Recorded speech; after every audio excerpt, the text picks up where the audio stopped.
The Fairfax County School Board meets to discuss school safety on Thursday, July 12, 2018 at Luther Jackson Middle School. WTOP, Mike Murillo, Falls Church, VA. After several deadly school shootings around the nation, especially the one in Parkland, Florida, one area school district is taking a closer look at some options it hopes will make schools safer. Several recommendations will be up for a vote in late July, but the community is getting a chance to weigh in on the safety plan before the vote. Our fears for our kids as they walk through the school doors every day has increased exponentially, said Fairfax County parent Lori Cohen. During the hearing Thursday night at Luther Jackson Middle School in Falls Church, Virginia, members of the school board heard from parents, teachers and residents on what safety considerations the system should fund in the upcoming budget. The school system is focusing on three areas from a report on school security procedures done by the Fairfax County Public Schools Office of Safety and Security. The first area included hiring 18 additional school-based mental health support staff members, which would include psychologists and social workers. The ratio of mental health professionals to students that were in the report, horrifying, said Margaret Power, of McLean, whose children went through the school system.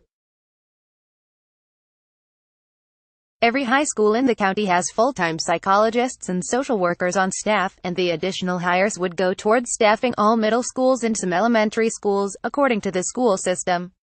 I agree wholeheartedly that we do need more mental health counselors for a variety of reasons, said board member Sandy Evans, who represents the Mason district.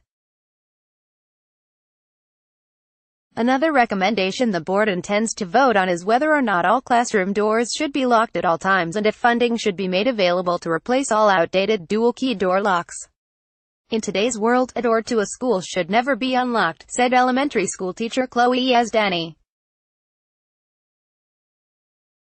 Yazdani said several times a year, she is asked to huddle her 7-year-old students in her classroom for a lockdown drill, even though multiple times a year, she finds the doors to the school completely open. Relying on students under duress to move bookcases in front of doors isn't the answer, said board member Elizabeth Schultz, who represents the Springfield district.